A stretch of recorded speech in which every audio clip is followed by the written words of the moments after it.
Albo's government have stuffed up the budget and now they want to come after your money to fix the budget. They are looking to raise taxes on everything, including capital gains tax changes. Australians are living through the most severe cost of living crisis in a generation. And it is a crisis that has been made worse, not better, by the choices of the Albanese Labor government. This is a big spending government, and you can't have a big spending government and a growing economy. This is really a sad time in Australian history because we are the lucky country. We have some wonderful opportunities before us. At the present time, you could argue that the collective government is a drag on our economy. What about capital gains tax, the discount that's there? Will you be winding back the capital gains tax discount? We take our collective decision-making in the Albanese government seriously.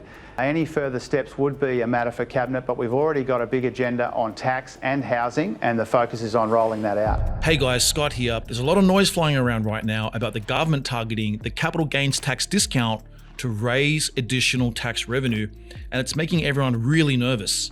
Investors are spooked, and people are bombarding me with the same question in my comments. Scott, is the government going to completely scrap the 50% capital gains tax or CGT discount and crank up your tax bill the moment we sell? Now, don't blame anyone for being nervous because right now the government is in serious trouble and they will raise taxes anywhere they can to patch up their own mess. What makes me absolutely furious is that we didn't ask for this. This is the government's own doing, and now they want you to correct their screw up by punishing Aussies with additional tax. They have spent money like it grows on trees, and they've been borrowing and pumping money into the system for years. Inflation is still hanging around, it's increasing, and rates have moved up as a result. And now the spotlight is back on government spending. The Treasurer is getting hammered, the opposition is circling, and the May budget is coming in fast. And when a government needs money fast, they do not start with clever fixes. They go for the obvious, most desperate tax grab. And this time, they're looking at your hard-earned capital gains. Before we go any further, I'm not doing hot takes today, and I'm not doing opinion theater. I'm going to tell you exactly what capital gains tax is, CGT, why the government is even talking about changing it, and what the most likely outcome is, what it would cost you with real numbers, and if it does get tightened, I'm going to give you the legal ways that people can reduce the hit. If you want property and money explained without the noise, subscribe and hit the bell. I do these videos every single day on property and the economy. Okay, let's get right into it. So let's just talk about why CGT chat is suddenly back in the headlines. You have heard the number getting thrown around in terms of the hole in the federal budget, $57 billion.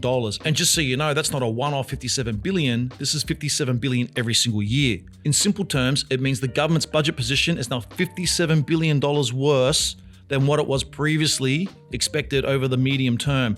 That is a hole every single year. That is a bigger hole, and it creates pressure to find more money fast.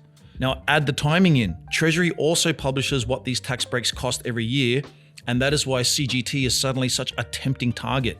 In 2024 to 2025, the 50% CGT discount was estimated to cost the budget around $19.7 billion. That number has blown out because house prices have risen way faster than inflation. So the Treasurer is staring at a big budget hole. The May budget is coming in fast, and he needs money quickly.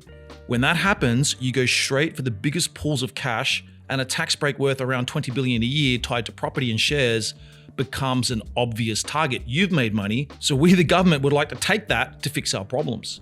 All right, guys, this is the part everyone actually cares about. Will there be a change? Let's unpack it and go into it. There's a lot of noise out there, so I want to cut through it properly. So there are 4 outcomes, and I want to go over each of them and the probability, will they happen or not? You're not going to hear this kind of breakdown in the headlines, so make sure to hit subscribe so you can get information like this. Now, outcome 1, the government will probably do nothing at all. I put this probability at around 50%. That is the most likely outcome. Labor has been here before. They went after CGT and negative gearing in past elections, and it backfired badly. They lost elections over it. This time, they explicitly promised voters they would not touch these policies. Going back on that promise would hand the opposition an absolute gift.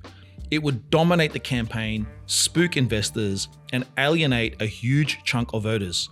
So there is a very real chance they talk about it, float it, refuse to rule it out, and then ultimately do nothing.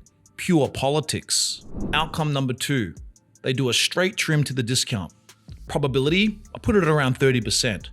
This is the most realistic do something option. Instead of scrapping the discount, they trim it. The 50% discount gets reduced to something like 33% or even 25%. This lets the government raise more tax revenue, claim they've acted on fairness, and avoid the nuclear backlash that comes with scrapping it entirely. It keeps the system intact, just tighter, and importantly, it's something they can sell without detonating politically. Now later in the video, I'll run the actual numbers on what a trim like this would mean in dollar terms for investors. Outcome 3, they do a more targeted symbolic move. I put the probability on this at around 15%. This is where things get more nuanced and more symbolic. Instead of a flat rule, the government could try to make this look targeted and fair. They don't want to be seen smashing everyday investors with 1 or 2 properties, or people with a reasonable share portfolio built over time. So they could explore a tiered or progressive CGT system similar to how income tax works. Now, this is just a hypothetical example, okay? So let's say your capital gains of up to $1 million might still get the 50% discount. Gains between 1 million and 2 million might only get 33% discount or something like that. Gains above 2 million might lose the discount altogether. Now look guys, it's pure hypothetical, but what I'm saying is they do something symbolic to appease different parties, but ultimately it won't raise that much revenue and it won't impact that many people. Now this way they can say they're protecting everyday investors while going harder after very large, very wealthy investors. This is hard to implement, but politically it lets them say, we're being fair and targeted, not blunt and reckless. Outcome number 4, scrapping the discount entirely. The probability is around 5%. This is the least likely outcome. Completely scrapping the CGT discount would be political suicide. It is very blunt, it's too obvious, and too easy to campaign against.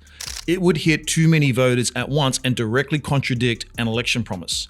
If they did this, they could effectively say goodbye to being re-elected. That's why the odds here are very low. It might happen, but the chances are very slim. So those are the 4 outcomes laid out on a scale with probabilities attached. Now let's move to one outcome we can actually quantify properly with real numbers, and there's a very real chance that they may in fact do this. But I want to preface it by this. Whatever they announce in the May budget, the government still needs to take these changes to the lower house and the upper house of Parliament and the Senate, and the Parliament and the Senate must vote and approve this change. So remember that whatever's announced in May must be approved by the wider, broader government, by both lower and upper houses of the government. If the government trims the discount, what does that actually mean for your tax bill? Let's run the numbers right now. All right, guys, let's talk about the one scenario we can actually put real numbers on. If the government trims the CGT discount from 50% to 33%, what does that mean in dollars? Let me quantify this with a clean, simple example so you can actually see the impact. Let's say you sell an investment asset and you've made $300,000 in capital gains. Under today's 50% discount, only half of that gain is taxable. So $150,000 gets added to your taxable income. To keep this simple, let's assume you're in the top tax bracket of 45% plus the Medicare levy. That means 45% of $150,000, that is $67,500 in capital gains tax. Now let's say the government trims the discount to 33%. That means only 33% of the gain is discounted and 67% of the $300,000 becomes taxable. That works out to be roughly $200,000 being taxed. Now at the same rate, 45% tax rate, 45% of $200,000 is about $90,000 in capital gains tax. So let's line that up. Under the 50% discount, you pay about $67,500 in tax. Under a 33% discount, you pay about $90,000 in tax. That's a difference of about $23,000. That's the real impact people are talking about. It's not nothing, but it's not the apocalypse some headlines are making it out to be, and that's why the government may actually go ahead and do this. If CGT does get trimmed, don't panic. This is not the end of the world. There are legal ways to soften the hit, and the difference often comes down to one thing. having a smart accountant who understands timing and structure. I'm saying this to help out everyday investors with 1 or 2 investment properties as part of a long-term plan. For example, if you've got 2 investment properties and enough cash flow, you can sometimes bring things forward. You can prepay a full year of interest on your second investment loan in the same year you sell the first property. That reduces the profit the government can tax, and it lowers your capital gains tax bill. That's one legal option. There are others depending on how you're set up. These aren't loopholes, these are rules the government itself allows. Now listen to me carefully. This is not financial advice, not taxation advice. I'm not your accountant. Don't quote me on this. I'm just saying that if you ever find yourself in this position, you need a very good accountant, you need a good strategist and advisor, someone who knows how to manage timing properly and manage your property portfolio properly.